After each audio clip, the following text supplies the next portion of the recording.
نحن نتحدى أهل البدع والأهواء، أهل البدع العقائدية وأهل البدع السياسية، أن نقول بيننا وبينكم السلف، بيننا وبينكم الكتب. كان أحمد يقول أهل البدع بيننا وبينكم الجنائز. السلام عليكم ورحمة الله وبركاته. الحمد لله رب العالمين وبه نستعين، والصلاة والسلام على أشرف الأنبياء والمرسلين وعلى آله وأصحابه أجمعين ومن تبعهم بإحسان إلى يوم الدين، أما بعد.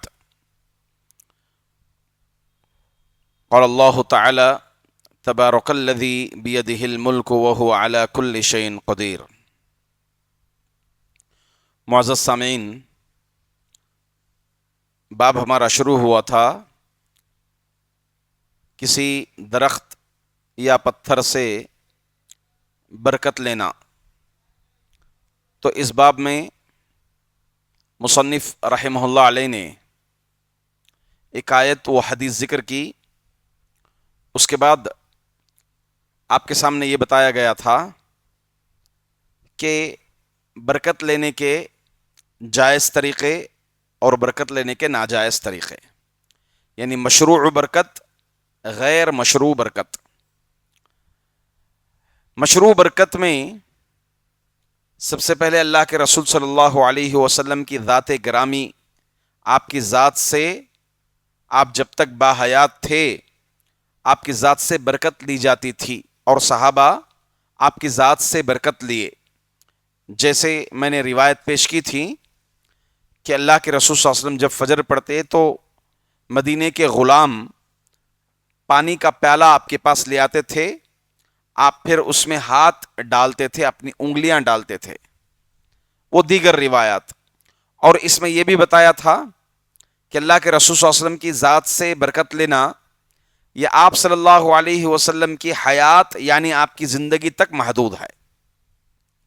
دوسرا، اللہ کے رسول صلی اللہ علیہ وسلم کی آثار سے برکت لینا. آثار بولے تو آثار جیسے اللہ کے رسول صلی اللہ علیہ وسلم کی چپل، جوتے، آپ کا قمیص، آپ کی پگڑی، آپ کا پسینہ، اور دیگر چیزیں جتنی بھی آثار ہیں. اس سلسلے میں یہ بتایا کہ آپ کے آثار سے بھی برکت لی جاتی تھی آپ کی حیات مبارکہ میں.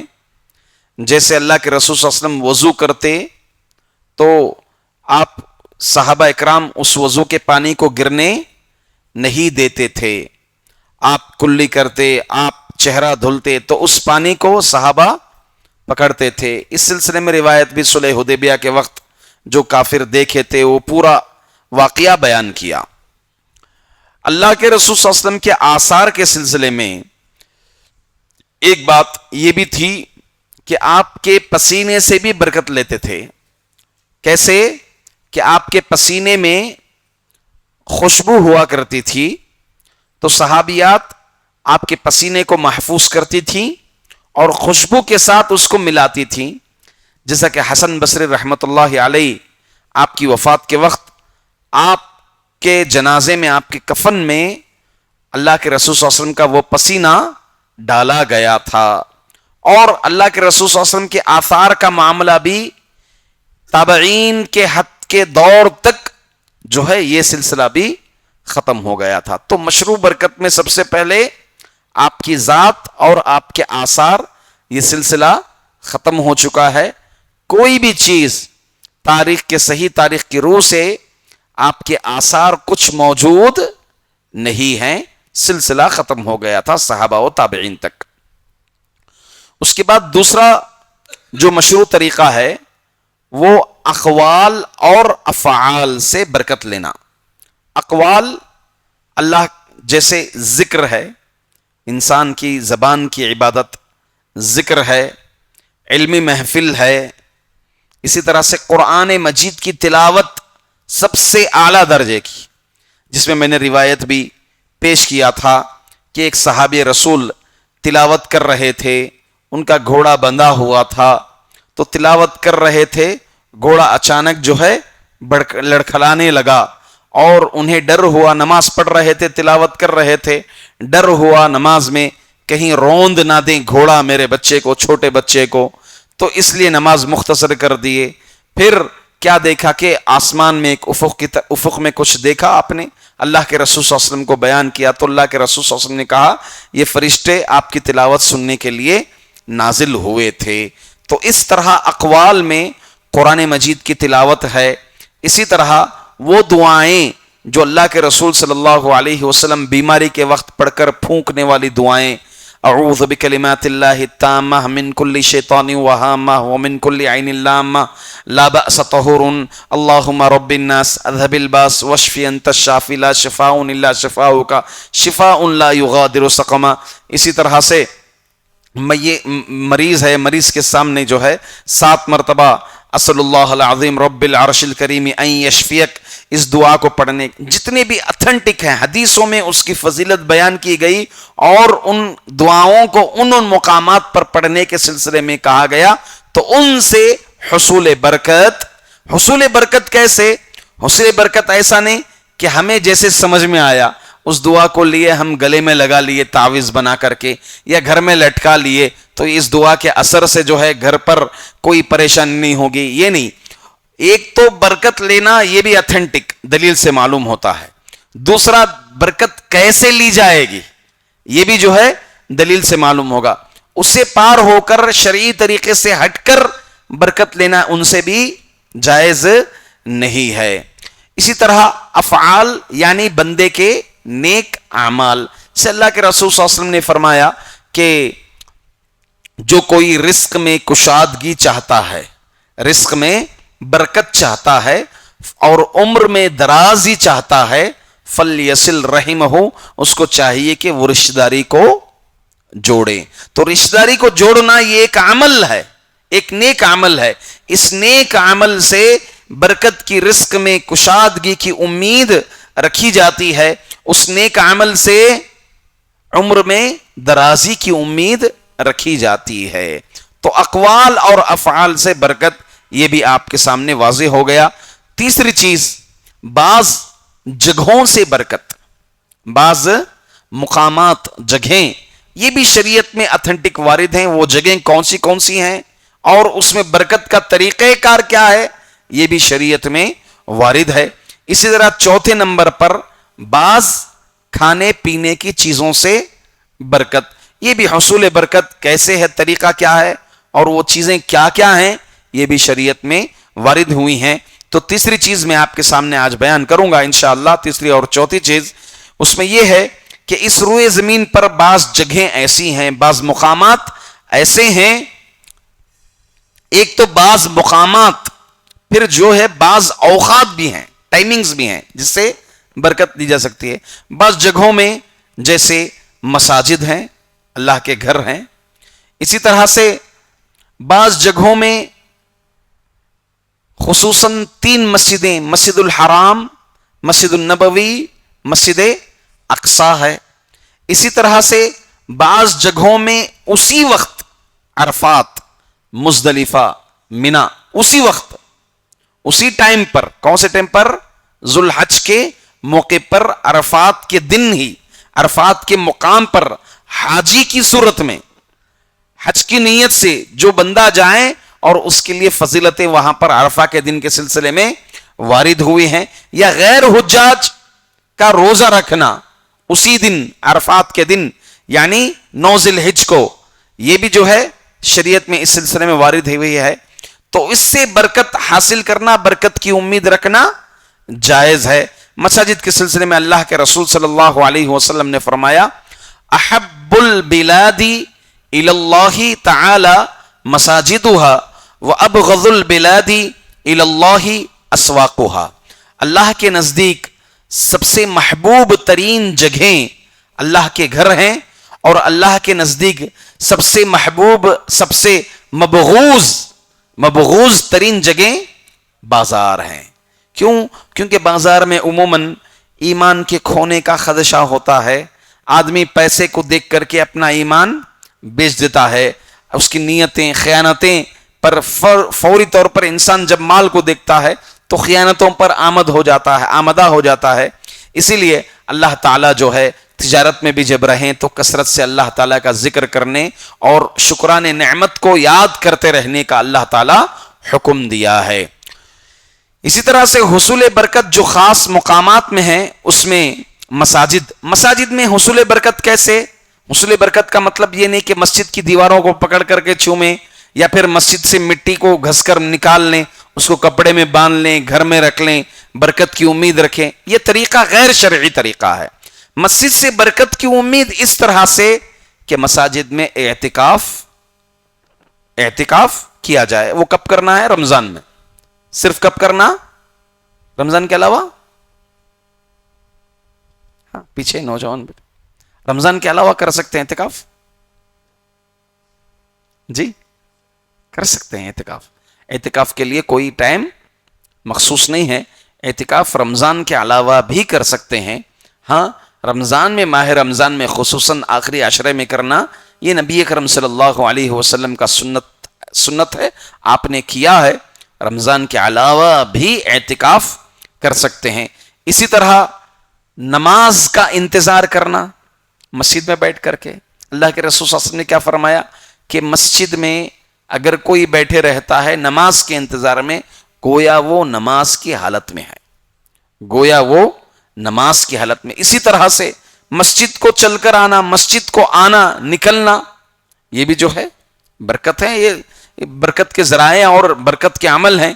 اسی طرح سے نماز با جماعت شامل ہونا، جماعت کے ساتھ تکبیر تحریمہ سے جماعت کے ساتھ شریک ہونا، اس کی بھی فضیلت اللہ کے رسول صلی اللہ علیہ وسلم نے فرمایا کہ با جماعت نماز پڑھنے کی فضیلت تنہا نماز پڑھنے سے کتنا دگنا اجر ہے؟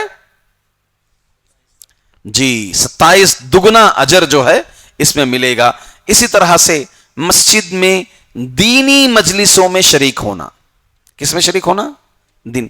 یہ الحمدللہ یہ اللہ کا بہت شکر ہے، ہمارے اسلاف کا احسان بھی ہم پر ہے کہ ہمارے مساجد خصوصاً اہل حدیث مساجد میں بعد نماز فجر و عشاء، کچھ مقامات پر بعد نماز فجر و مغرب سلسلے دروس قال اللہ اور قال الرسول کی صدائیں بلند ہوتے ہیں. اسی طرح یہ خصوصی کتابوں کے دروس سلسلہ جو ہے ہمارے مساجد میں ہوتا ہے. یہ اللہ کا بہت بڑا احسان ہے. یہ بہت بڑا احسان ہے. ہم کل قیامت کے دن مومن بندہ بھی حسرت و ندامت کا شکار ہوگا. جی آپ قرآن اور حدیث کا مطالعہ کریں گے تو کافر کے سلسلے میں بات پائیں گے. آپ کافر جو ہے موت کو دے کر کے زندگی کی تمنا کرے گا. کافر قبر میں زندگی کی تمنا کرے گا. اللہ تعالیٰ سے کہے گا لا تقم الساعہ، قیامت کو قائم نہ کرنا. کافر جب جہنم کو دیکھے گا یاد کرے گا دنیا کو. وجیء یومئذ بجہنم یومئذ یتذکر الانسان وانى له الذکریٰ یقول یا لیتنی قدمت لحیاتی، کاش میری زندگی اور مقدم کر دی جاتی. مومن بھی افسوس کرے گا کل قیامت کے دن. کب افسوس کرے گا؟ ایسے ذکر کی محفل سے اعراض کر کے افسوس کرے گا کل قیامت کے دن. اللہ کے رسول صلی اللہ علیہ وسلم فرماتے ہیں کہ جو کوئی ذکر کی محفل سے اٹھ کر جاتا ہے، ہاں یہ بات ہے کہ اس کا کام ہے، اہم کام ہے، امپورٹنٹ کام ہے، مستحب ہے، اس میں کوئی شک نہیں ہے. یہ محفل کیا ہے؟ مستحب ہے، علم کی محفل. جو کوئی ذکر کی محفل سے اٹھ کر جاتا ہے وہ ایسے ہی اٹھ کر جا رہا ہے کہ ایک گدھے کی لاش ہے، اس لاش سے وہ اٹھ کر کے جا رہا ہے. جیسے اس سے چڑچڑا پن ہو کر کے جیسے جاتا ہے تو ویسے ہی اٹھ کر کے جا رہا ہے. کل قیامت کے دن وہ اس محفل پر افسوس کرے گا، ہے کاش میں اس ذکر کی محفل میں، دینی محفل میں بیٹھتا، میرے ایمان کو تازہ کرتا اور میں مضبوط مستقیم ہوتا، دین کی باتیں جانتا اور دین پر عمل پیرا ہوتا. کل مومن بھی ایسے ذکر کی محفلوں پر کیا کرے گا؟ افسوس کرے گا. الغرض ایسی دینی مجلسوں میں حاضر رہنا، حاضر رہ کر امید وہ کر سکتا ہے، کس کی؟ برکت کی امید کر سکتا ہے. اللہ کے رسول صلی اللہ علیہ وسلم نے خصوصاً 3 مسجدوں کے متعلق فرمایا لا تشد الرحال الا لثلاثه مساجد. کہ زائد ثواب کی امید سے صرف 3 مسجدوں کو جا سکتے ہیں، مسجد النبوی، مسجد الحرام، مسجد اقصی۔ اگر کوئی مدینہ اس نیت سے جاتا ہے، مدینے کا سفر اس لیے کرتا ہے، کس لیے کرتا ہے کہ وہاں پر مسجد علی ہے یا بدر کے مقام پر مسجد ہے، ہاں اس نیت سے جاتا ہے تو جائز نہیں ہے اس کا جانا ہے، اس کا یہ جانا جائز نہیں ہے۔ میں آپ حضرت عمر بن الخطاب رضی اللہ تعالی عنہ بیعت الرضوان، مسجد بیعت الرضوان، شجرۃ بیعت الرضوان، یہ رضوان، شجرۃ رضوان یعنی جہاں پر بیعت ہوئی تھی، کون سی بیعت؟ رضی اللہ عنہم ورضوا عنہ، کون سی بیعت؟ حدیبیہ، صلح نہیں، بیعت رضوان کس کو بولتے ہیں؟ جہاں پر اللہ راضی ہو، رضی اللہ عنہم ورضوا عنہ، صلح حدیبیہ۔ اس موقع پر وہاں اس مقام پر لوگ کیا کرتے تھے؟ نماز پڑھنے کے لیے جاتے تھے، کیونکہ اللہ کے رسول صلی اللہ علیہ وسلم نے کیا یہاں پر بیعت کی تھی۔ حضرت عمر بن الخطاب رضی اللہ تعالیٰ عنہ نے اس درخت کو کٹوا دیا، اس درخت کو کٹوا دیا، کہا کہ اللہ کے رسول صلی اللہ علیہ وسلم تم میں سے پہلے، اس سے پہلے لوگ جو گمراہ ہوئے وہ اپنے انبیاء کے آثار تلاش کرنے کے سلسلے میں گئے اور کیا ہو گئے؟ گمراہ ہو گئے۔ آپ نے ایک سفر میں دیکھا کہ لوگ سفر میں اچانک رکا، آپ مقیم ہوئے کسی جگہ پر تو لوگ کیا ہے ریوڑ جمع ہوا، چل رہے تھے لوگ، پوچھا کہاں جا رہے ہیں لوگ، کس لیے جمع ہوئے؟ کہا یہ وہ اس مقام پر جا رہے ہیں جہاں رسول اللہ صلی اللہ علیہ وسلم نے نماز پڑھا۔ تو آپ رضی اللہ عنہ نے فرمایا دیکھو جس کو بس مل جائے ایسے ہی سامنے مسجد وہ نماز پڑھ لیں، جس کو نہ ملے وہ تلاشے نہ، کیونکہ تم سے پہلے لوگ جو گمراہ ہوئے وہ اپنے انبیاء کے آثار تلاشنے میں ہی گمراہ ہوئے۔ کوئی مسجد قبلتین میں مجھے پڑھنا ہے، سفر کرتا ہے تو اس کے لیے سفر جائز نہیں ہے۔ کہاں پر؟ مسجد قبلتین۔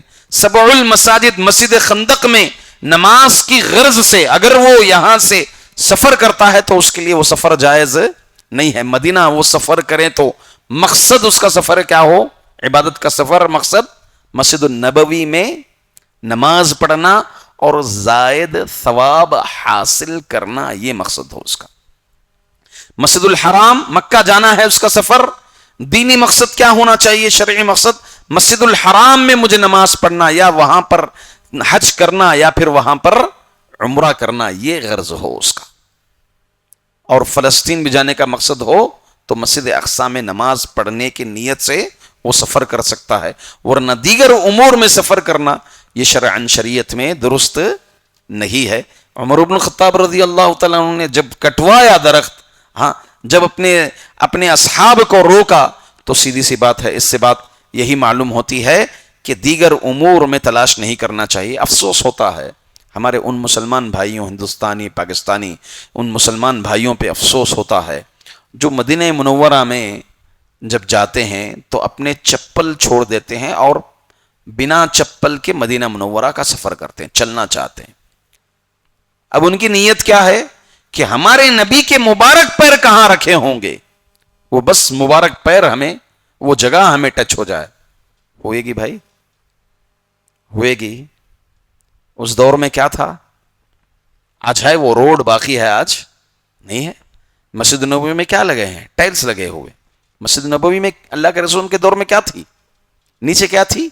مٹی تھی نیچے، ہاں وہ دیواریں ہیں نہیں ہیں، سب ٹائلز لگ گئے ہیں، اور ایک سے ایک بہترین کوالٹی کے ٹائلز۔ مدینہ منورہ میں ایک سے ایک بہترین تار کی روڈ لگی ہوئی ہے، تو کیسے ممکن ہے؟ آثار کے غرض سے ایسے ہی یہ محبت میں غلو کر کے انسان کیا ہوتے ہیں؟ گمراہ ہوتے ہیں اور گمراہی کا شکار۔ دیکھیں یہی تبرک میں یہی سمجھانے کی کوشش کر رہا ہوں کہ مشروع تبرک، جن چیزوں سے جائز ہے تبرک برکت لینا، یہ بھی طریقہ شریعت نے بتایا۔ کتنا آپ لیں گے؟ آپ برکت کتنا لیں گے؟ حجر اسود کیا کرنا ہے وہاں پہ؟ صرف بوسہ دینا ہے آپ کو، چھونا ہے، بوسہ دینا ہے آپ کو۔ نہیں ہوتا ہے اشارہ کر کے آپ کو چلنا. عمر بن خطاب کیا فرماتے ہیں؟ یہ بنیادی اصول ہے. یہ عمر بن خطاب رضی اللہ تعالیٰ عنہ کا یہ جملہ کسی حجر کسی شجر سے برکت لینے کے سلسلے میں ایک بنیادی اصول ہے. آپ نے کیا کہا؟ میں تجھے جانتا ہوں کہ تو نہ نفع پہنچاتا ہے اور نہ نقصان پہنچاتا ہے. اگر میں نبی کو تجھے بوسہ دیتے ہوئے نہیں دیکھتا، تجھے کبھی بوسہ نہیں دیکھتا، میں تجھے کیر بھی نہیں کرتا تیرے. اللہ اکبر. یہ بنیادی اصول حصول برکت کے سلسلے میں. الغرض تو مسجد الحرام، مسجد النبوی اور مسجد اقصی جو ہے زائد ثواب کی نیت سے جا سکتے ہیں. اسی طرح مساجد سے برکت مسجد قباء کے سلسلے میں وارد ہوئی ہے خصوصی روایت، من تطہر فی بیتہ ثم اتی مسجد قباء وصلی فیہ صلاۃ کان لہ کاجر عمرۃ. جو کوئی اپنے گھر سے پاک و صاف ہوا، طہارت حاصل کی، وضو کیا اور پھر مسجد قباء کے لیے نکلا اور وہاں پر نماز پڑھا، اس کو ایک عمرے کا برابر ثواب ملے گا. ہاں، مسجد قباء کے سلسلے میں شرط کیا ہے؟ اپنے گھر سے جس مقام پہ وہ ہے، جس ہوٹل میں اس کو رکایا گیا ہے، اس جگہ سے پاکی صفائی کی حالت میں نکلنا ہے، یعنی حالت وضو میں اس کو نکلنا ہے، تب اس کو عمرے کا ثواب ملے گا. تو یہ بھی حصول برکت کا ایک زائد ثواب کی نیت سے جا سکتے ہیں. مکۃ المکرمہ اور باؤنڈری آف مکہ، اللہ کے رسول صلی اللہ علیہ وسلم نے کہا. مدینہ اسی طرح باؤنڈری آف مدینہ جسے ہم حدود حرم کہتے ہیں، باؤنڈری آف حرم. جیسے آپ مکہ جائیں گے، مدینہ جائیں گے، آپ وہاں پر بورڈ پائیں گے جس میں لکھا ہوگا حدود الحرم، یعنی باؤنڈری آف حرم. اس سلسلے میں اللہ کے رسول صلی اللہ علیہ وسلم نے اس مقام کی خاص فضیلت یہ بیان کی کہ کوئی یہاں پر نافرمانی کا کام نہیں کرنا ہے. جو کوئی نافرمانی کا کام کرے گا اس پر اللہ کی، فرشتوں کی اور تمام لوگوں کی لعنت ہے، اللہ کے رسول صلی اللہ علیہ وسلم نے فرمایا. مکۃ المکرمہ کے تعلق سے آپ نے فرمایا، مخاطب ہو کر کے کعبۃ اللہ کی طرف دیکھ کر آپ نے کہا، واللہ انک لخیر ارض اللہ واحب ارض اللہ الی اللہ ولولا انی اخرجت منک ما خرجت. جب آپ ہجرت کر رہے تھے، آپ مخاطب ہو کر کے فرمایا، اللہ کی قسم تو اللہ کی سب سے بہتر اور سب سے محبوب زمین ہے. مکے کو کیا کہا؟ اللہ کی قسم تو اللہ کے نزدیک سب سے محبوب سرزمین ہے. تو اگر مجھے یہاں سے نہیں نکالا جاتا تو میں نہیں نکلتا. اگر مجھے یہاں سے نہیں نکالا جاتا تو میں نہیں نکلتا. آپ صلی اللہ علیہ وسلم کو مکۃ المکرمہ سے محبت تھی. حرم کے سلسلے میں آپ نے فرمایا، ان ابراہیم حرم مکہ ودعا لأہلها وإنی حرمت المدینہ کما حرم ابراہیم مکہ وإنی دعوت فی صاعها ومدها بمثل ما دعا ابراہیم لأہل مکہ. حضرت ابراہیم علیہ السلام نے مکے کو حرم قرار دیا اس لیے، اور وہ اس کے لیے دعا فرمائی، اور میں نے مدینے کو حرم قرار دیا. اور ابراہیم علیہ السلام نے جیسے مکے کو حرم قرار دیا، میں نے ویسے مدینے کو حرم قرار دیا. اور میں نے مدینے کے سا سمجھتے نا، سا اور مد ناپنے کا آلہ. پہلے ترازو وزن کیلو کا اور لیٹر کا حساب نہیں تھا، پہلے ناپنے کے لیے کیا ہوتا تھا؟ سا اور مد ہی ہوا کرتا تھا. اللہ کے رسول صلی اللہ علیہ وسلم نے مدینے کے سا اور مد میں برکت کی دعا فرمائی. اللہم بارک لنا فی صاعنا، اللہم بارک لنا فی مدنا، اے اللہ ہمارے مد میں، ہمارے سا میں برکت عطا فرما. اور یہی دعا کا اثر ہے کہ آج دنیا کے کونے کونے میں مدینہ منورہ کا کھجور الحمدللہ استعمال ہوتا ہے. دنیا کے کونے کونوں میں آج اتنی فراوانی ہو گئی ہے کہ مدینہ منورہ کا کھجور، اجوا سے لے کر ہر قسم کا کھجور جو ہے لوگ استعمال کرتے ہیں. الغرض مدینہ منورہ کے متعلق اللہ کے رسول صلی اللہ علیہ وسلم نے ایک روایت یہ بھی فرمائی کہ جو کوئی من اراد اہلہا بسوء عذاب اللہ کما یذوب الملح فی الماء، جو اہل مدینہ کے ساتھ برائی کا ارادہ رکھے گا اللہ تعالیٰ اسے اسی طرح پگھلا دے گا جس طرح نمک پانی میں پگھل جاتا ہے. اہل مدینہ سے بغض بھی نہیں رکھنا، مدینہ والوں سے بغض بھی نہیں رکھنا چاہیے۔ ایک اور وہ مقامات جہاں سے حصول برکت کی امید رکھتے ہیں وہ ہے ملک شام۔ آپ صلی اللہ علیہ وسلم نے فرمایا طوبى للشام فقلنا لأي شيء ذاك فقال لأن ملائكة الرحمن باسطة أجنحتها عليه۔ شام کے لیے خوشخبری ہے، شام سیریا، شام سیریا، اور پہلے جو اطلاق ہوتا تھا شام کا وہ تقریباً سیریا، ایجپٹ، فلسطین، یہ سب کنٹریز اس کے اندر آ جاتی تھیں۔ ابھی شام کہنے سے صرف سیریا مراد ہے۔ شام کے لیے خوشخبری ہے۔ صحابہ نے پوچھا کیسی خبری؟ لأي شيء ذاك يا رسول، کہ کیسی خوشخبری ہے؟ آپ صلی اللہ علیہ وسلم نے فرمایا کیونکہ رحمان کے فرشتے شام کے اوپر اپنے پروں کو پھیلائے ہوئے ہیں۔ رحمان کے فرشتے شام کے اوپر اپنے پروں کو پھیلائے ہوئے ہیں۔ یہ مسند احمد کی روایت ہے، بخاری اور مسلم کی شرط پر یہ روایت موجود ہے۔ اسی طرح سے آپ ملک شام، اس کے اطراف، اقصی کے اطراف و اکناف کے تعلق سے اللہ تعالیٰ نے فرمایا سبحان الذی اسری بعبدہ لیلا من المسجد الحرام الی المسجد الاقصی الذی بارکنا حولہ۔ اللہ نے فرمایا کہ پاک ہے وہ ذات جس نے اپنے بندے کو اسراء کرائی مسجد حرام سے مسجد اقصی تک۔ مسجد اقصی کے تعلق سے اللہ نے فرمایا الذی بارکنا حولہ، جس کے ارد گرد اطراف اکناف ہم نے برکت نازل کی ہے، ہم نے برکتیں وہاں پر اتاری ہیں۔ تو اس سے معلوم ہوا کہ شام یعنی مسجد اقصی کے اطراف اکناف کا علاقہ بابرکت علاقہ ہے۔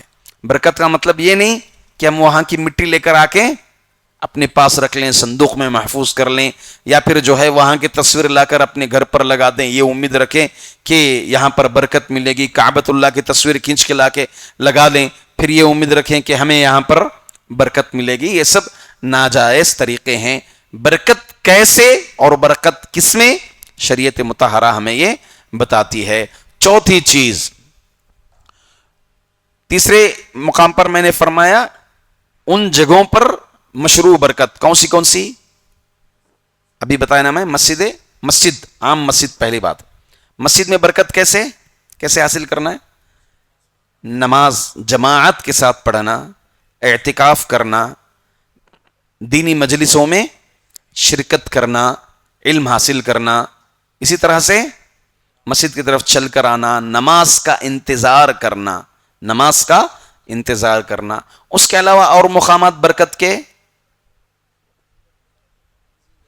مسجد قباء، خصوصاً عمرے کی فضیلت وہاں پر، مسجد الحرام، مسجد نبوی، مسجد اقصی، ملک شام، اور جی اقصی کے اطراف، میدان عرفات کے تعلق سے، مزدلفہ کے تعلق سے اور مینا کے تعلق سے بات یہ ہے کہ اسی وقت ٹائم پر حج ہی کی نیت سے جانا وہاں کی فضیلت کے لیے۔ ہاں، اگر کوئی اس وقت عرفات کے میدان میں جا کر کے عرفات کی فضیلت حاصل کرنا چاہے تو وہ نہیں ملے گی۔ تو برحقیف یہ سب وہ مقامات جہاں سے برکت مشروع ہے، جائز ہے۔ اسی طرح سے چوتھی نمبر پر وہ اوقات، وہ ٹائمنگز، وہ وقت جہاں سے برکت کی امید رکھ سکتے ہیں۔ کچھ مبارک وقت ہیں، شریعت مطہرہ سے ہمیں پتہ چلتا ہے، جیسے مثال کے طور پر ماہ رمضان، منتھ کے حساب سے دیکھیں گے تو ماہ رمضان، نائٹ کے حساب سے دیکھیں گے تو شب قدر نائٹ کے حساب سے، اسی طرح دن، پورے دن میں پوری رات کا حساب اگر لگائیں گے تو رات کا آخری پہر، رات کا 1/3، رات کا آخری پہر، جمعہ، اسی طرح سے جمعرات، پیر۔ اب جمعہ کے لیے حصول برکت کا طریقہ کیا ہے؟ جمعہ کی نماز ادا کرنا، خطبہ سماعت کرنا، ہاں، نہانا دھونا گلنا سورہ کہف پڑھنا، یہ برکت ہوگی اس میں۔ اب جمعہ کی برکت جو ہے وہ پیر کے دن کریں گے تو نہیں ہوئے گی۔ پیر کی جو برکت ہے کیا ہے؟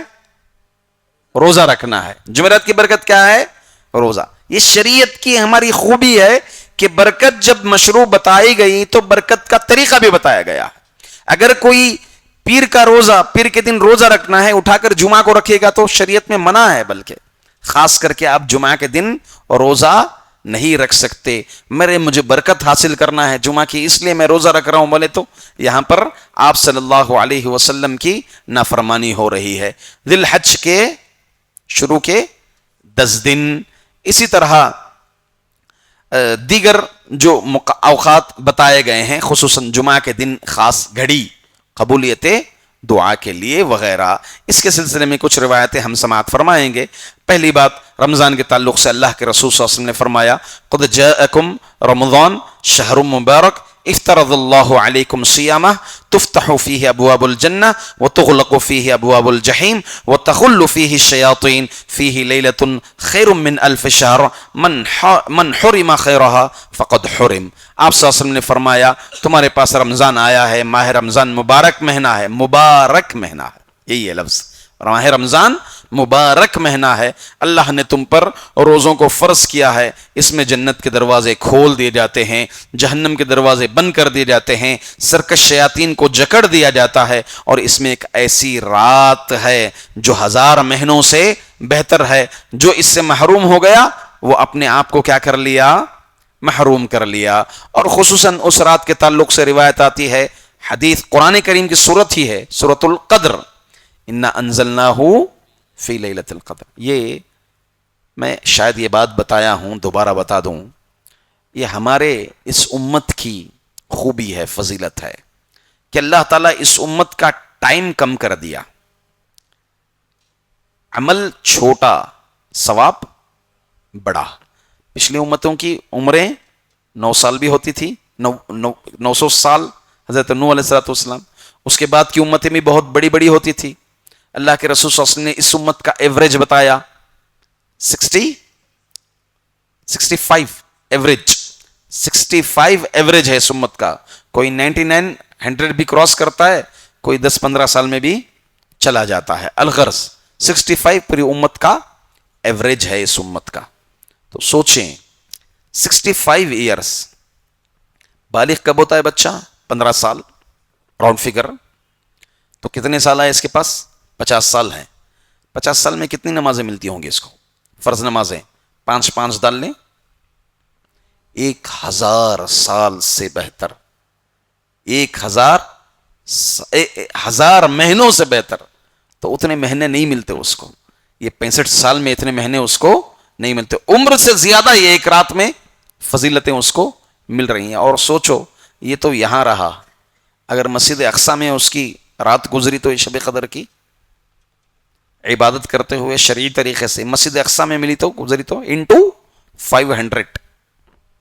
مسجد اقصی میں ثواب کتنا ہے نماز پڑھنے کا؟ 500.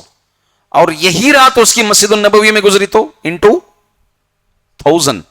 اور یہی رات مسجد الحرام میں گزری تو انٹو 1 لاکھ.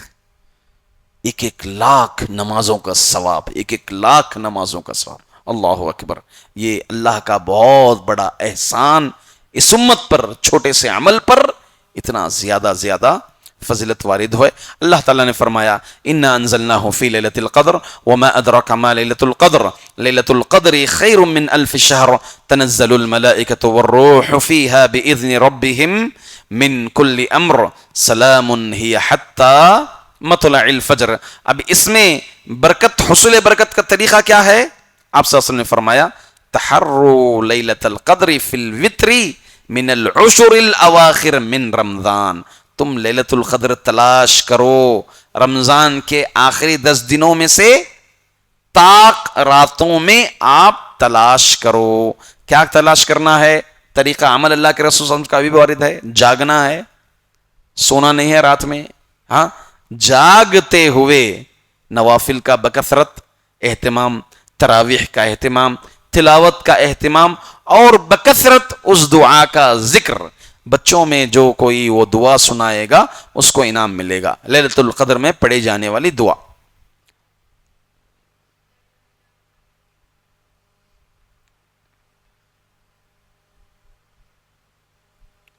لیلۃ القدر میں کون سی دعا پڑھی جاتی ہے؟ بچوں میں کون سناتے ہیں ان کو انعام جی ماشاء اللہ.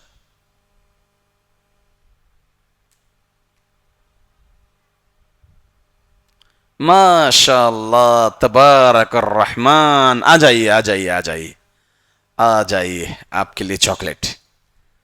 ماشاء اللہ بارک اللہ فیکم. آپ کا نام؟ لبابہ. ماشاء اللہ ٹیلنٹ. لبابہ کا معنی کیا ہے؟ ٹیلنٹ. ماشاء اللہ. الغرض اس ماہ رمضان کے اس رات میں کیا کرنا ہے ہمیں؟ یہ کثرت سے دعا پڑھنا ہے، یہی حصول برکت کا ذریعہ ہے. اسی طرح سے ماہ رمضان ہر مہینے میں 3 دن آتے ہیں، ایام 20 کے 13، 14، 15. اس میں روزے رکھنا ہے. پیر اور جمعرات روزے رکھنا ہے. جمعہ کی فضیلت یہ ہے کہ اس کی برکت یہ ہے، اللہ کے رسول صلی اللہ علیہ وسلم نے فرمایا خیر یومن، ایام میں، ڈیز میں، جو ہفتے کے 7 دن آتے ہیں اس میں سب سے بہترین دن یومن طلعت علیہ الشمس، جس پر سورج طلوع ہوتا ہے، یوم الجمعہ، جمعہ کا دن ہے. فیہ خلق آدم، آدم علیہ السلام اسی دن پیدا ہوئے. وفیہ ادخل الجنہ، اور اسی دن جنت میں داخل کیے گئے. وفیہ اخرج منہا، اور اسی دن جنت سے نکالے گئے. ولا تقوم الساعہ، قیامت قائم نہیں ہوگی الا فی یوم الجمعہ، مگر جمعہ کے دن. اگر کوئی کہے کل قیامت قائم ہوگی، مانیں گے ہم؟ ہرگز نہیں مانیں گے. ہم مانیں گے؟ نہیں مانیں گے. آنے والی جمعہ ہو سکتا ہے. کون کون اس پر راضی ہیں آنے والی جمعہ قیامت قائم ہوگی؟ ہاں، اللہ کے رسول صلی اللہ علیہ وسلم نے جو علامتیں بتائی ہیں اور باقی علامتیں ہیں. آنے والی جمعہ بھی قائم نہیں ہوگی، بلکہ عیسیٰ علیہ السلام کا نزول ہے، 40 سال رہنا ہے، دجال کا خاتمہ ہے، دجال کا ظہور ہے. مزید بڑی بڑی علامتیں باقی رہ گئی ہیں. ان کے ظہور کے بعد ہی، ان علامتوں کے آنے کے بعد ہی قیامت قائم ہوگی. یہ رہی بات جمعہ کی فضیلت کے تعلق سے.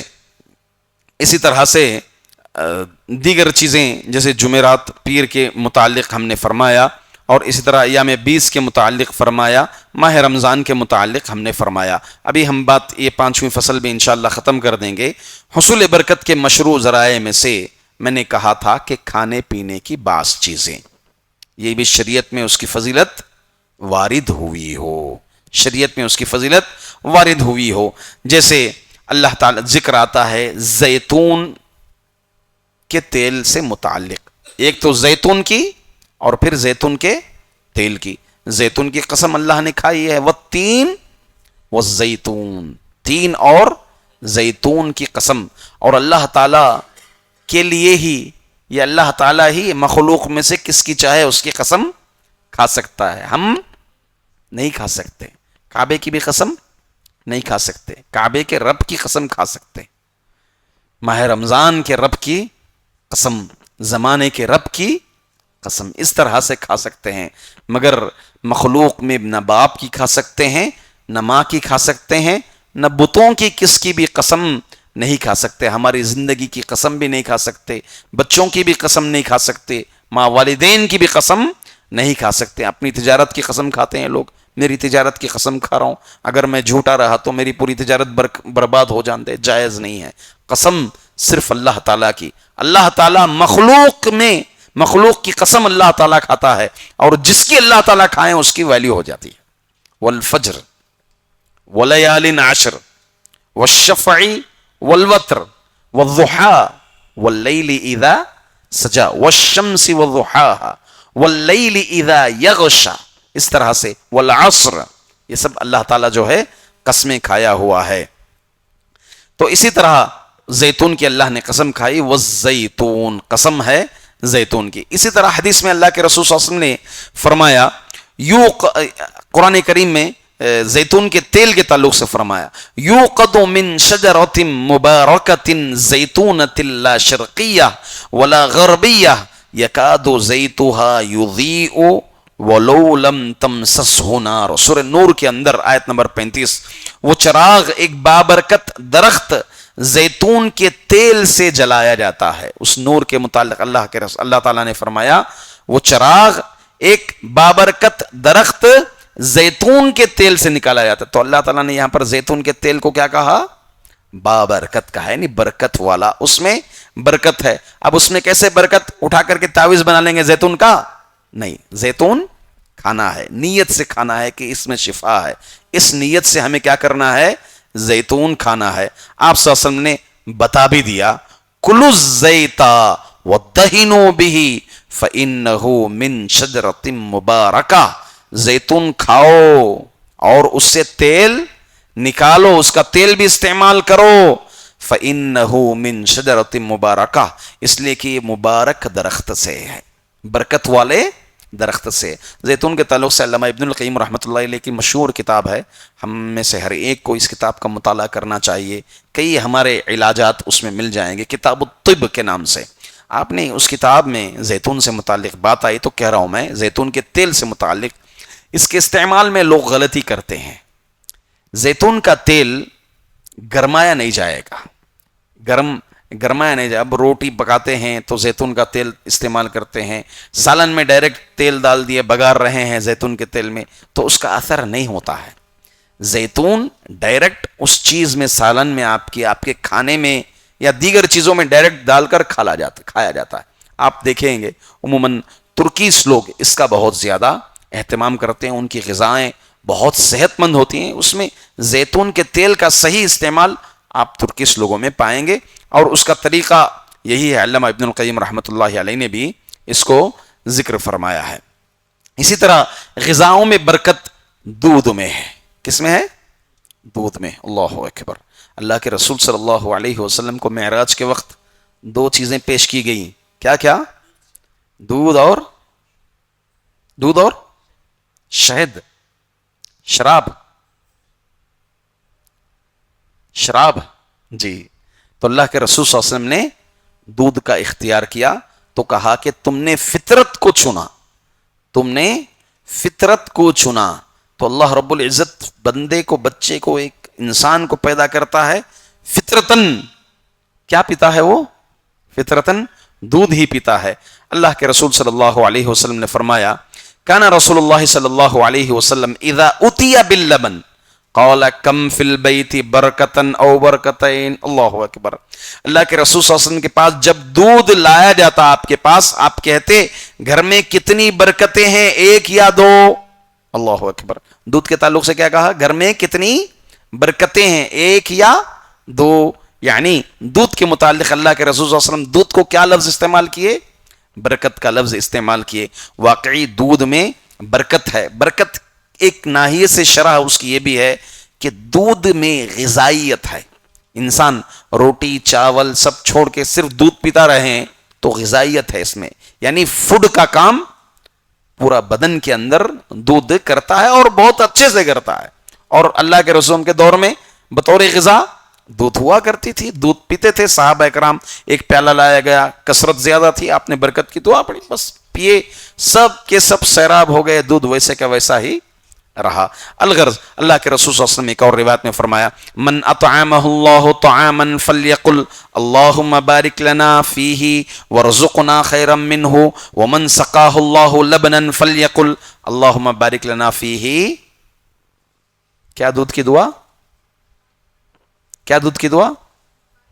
ایک ان کو بولنے دیجئے، مریم کو. اللہم بارک لنا فیہ وزدنا منہ. کب کہنا چاہیے یہ؟ اس میں اختلاف ہے بھی ہے. بعض علماء نے ذکر کیا کہ پینے سے پہلے، بعضوں نے ذکر کیا پینے کے بعد بھی ذکر کر سکتے ہیں اس دعا کو. الغرض آپ نے دعا ذکر کی ہے، مریم کا انعام ہے. بارک اللہ فیکم. اے اللہ ہمارے اس میں دودھ میں برکت دے، وزدنا منہ، اور اس میں زیادتی فرما دے. تو جس میں برکت ہے اس میں سے کیا ہے؟ دودھ ہے. اسی طرح تیسری چیز کلونجی، حبۃ السوداء. ان فی الحبۃ السوداء شفاء من کل داء الا السام. اللہ کے رسول صلی اللہ علیہ وسلم نے فرمایا کلونجی میں ہر مرض کا علاج ہے سوائے موت کے. اب علاج میں بھی کیا ہے؟ اس کی مقدار بھی ہے، اس کے شروط بھی ہیں، کھانے کا وقت بھی ہے. یہ سب چیزیں آپ کو کتاب الطب کے اندر انشاءاللہ العزیز دلائل کے ساتھ اس میں مل جائے گی. اسی طرح جس میں واقعی یعنی کیا بول رہا تھا میں، برکت ہے، اس میں سے ایک ہے عجوا کھجور ہے، عجوا کھجور ہے. الکمۃ من المن وماؤها شفاء للعین والعجوۃ من الجنہ وہی شفاء من الجن. اللہ کے رسول صلی اللہ علیہ وسلم نے فرمایا کمبی من میں سے ہے، یعنی منا سلوا بولتے ہیں نا، منا سلوا اس میں سے ہے، من کی طرح بلا مشقت حاصل ہوتی ہے.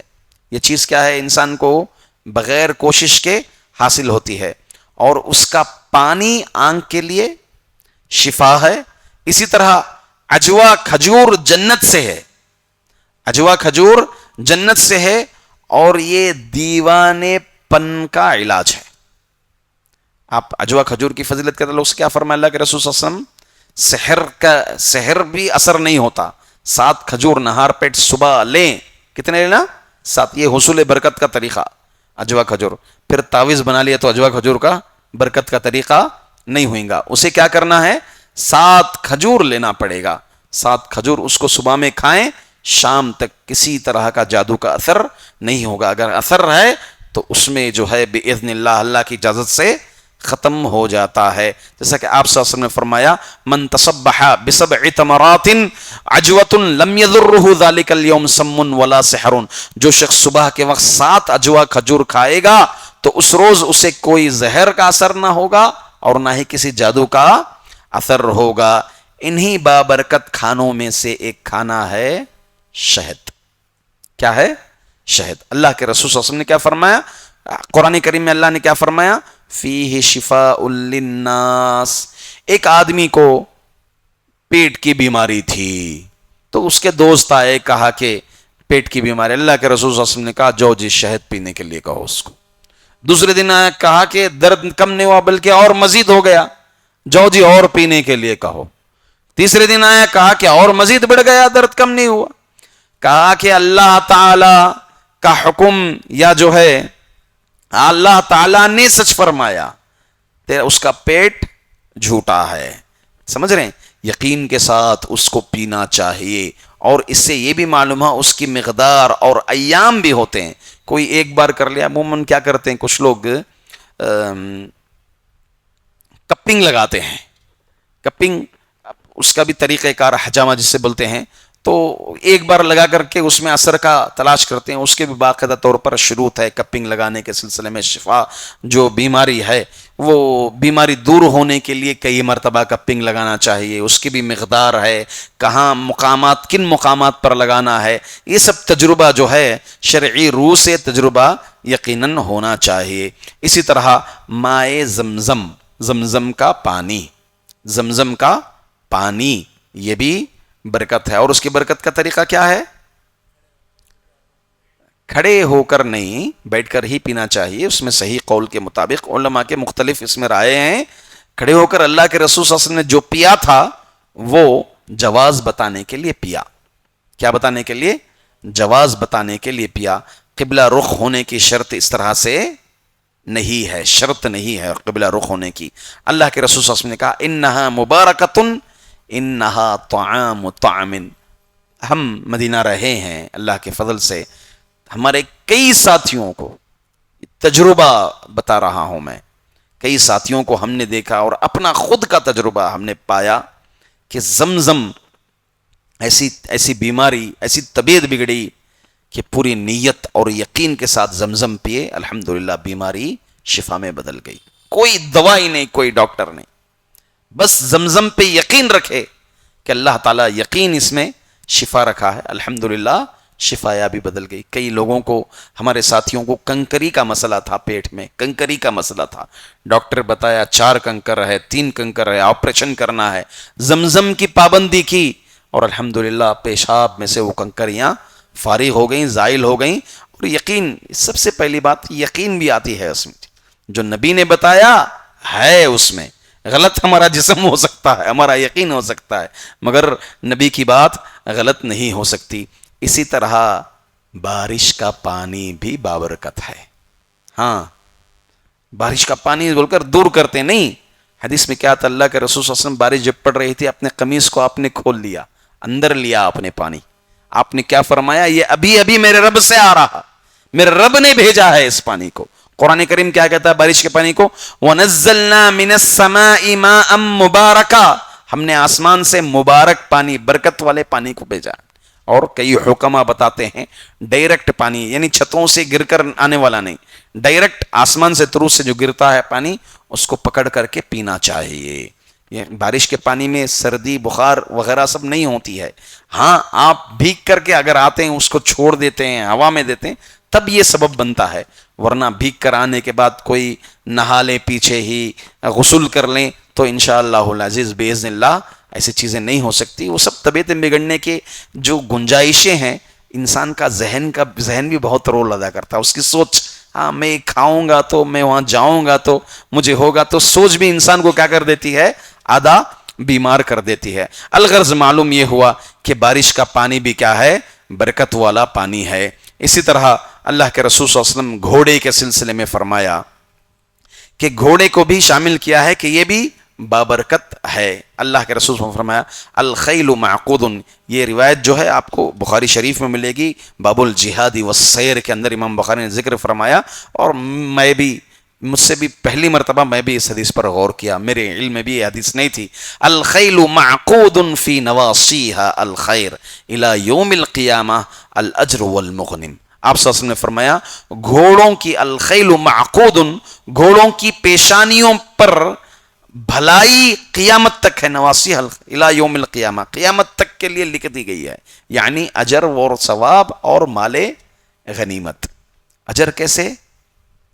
اجر کیسے؟ گھوڑا برکت کیسے ہوا؟ اجر جہاد کے لیے جاتے نا، اللہ اکبر، اور مال غنیمت کا سسٹم ہے، جو کوئی گھوڑا لائے گا اس کو مال غنیمت زیادہ ملے گا، جو بغیر گھوڑے کے آئے گا اس کو مال غنیمت کم ملے گا، یہ مال غنیمت کی تقسیم میں ہے۔ تو اس طرح گھوڑا کیا سبب بن گیا آپ کو؟ ایک تو شہادت حصول ہو رہا ہے، پھر جنگ میں شرکت کا ثواب مل رہا ہے، اگر آپ زندے واپس آ رہے ہیں تو جنگ میں شرکت کا ثواب مل رہا ہے، یہ اخروی لحاظ سے ہوگا۔ دنیاوی لحاظ سے اب اس جنگ میں اگر مال غنیمت میسر ہوتا ہے تو آپ کے پاس گھوڑا رہنے کی وجہ سے آپ کو مال غنیمت آپ کو زیادہ آئے گا، اسی لیے اللہ کے رسول صلی اللہ علیہ وسلم نے فرمایا کہ گھوڑا برکت ہے۔ اسی طرح سے بکریاں بھی برکت ہیں۔ بقرعید میں عموماً گھروں کی عورتیں، بڑے لوگ بولتے رہتے ہیں کیا کی بڑے کے گوشت میں برکت ہی نہیں بولتے ہیں، ہاں بکری کے گوشت میں برکت بولتے ہیں۔ بکری میں واقعی برکت ہے۔ اللہ کے رسول صلی اللہ علیہ وسلم نے فرمایا جب آپ سے پوچھا گیا مرابض الغنم میں نماز پڑھنے کے سلسلے میں، یعنی بکریوں کے ریوڑ جہاں پر بکریوں کو باندھا جاتا ہے، مرابض الغنم کہتے ہیں، تو اللہ کے رسول صلی اللہ علیہ وسلم نے کہا صلو فیہا فإنہا برکہ، جو اس میں نماز پڑھو اس لیے کہ وہاں برکت ہے، اس میں بکریوں میں برکت ہے۔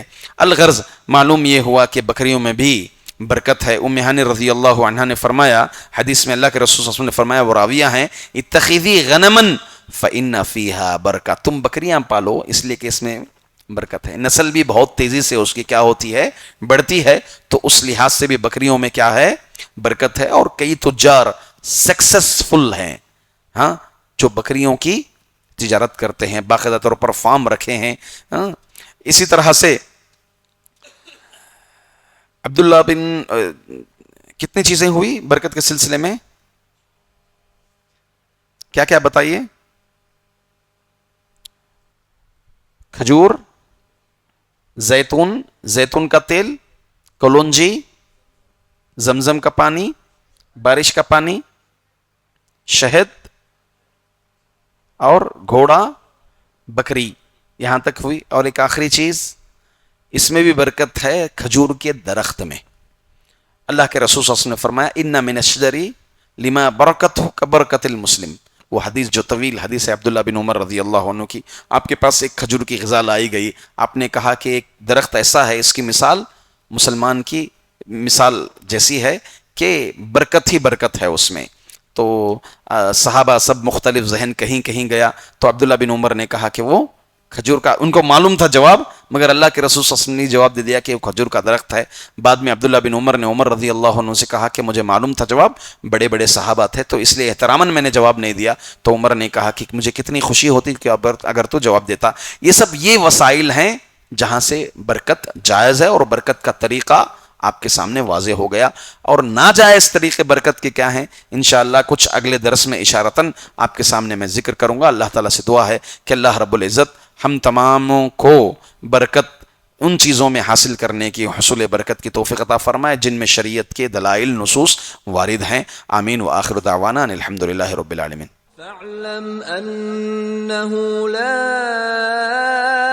إله إلا الله واستغفر لذنبك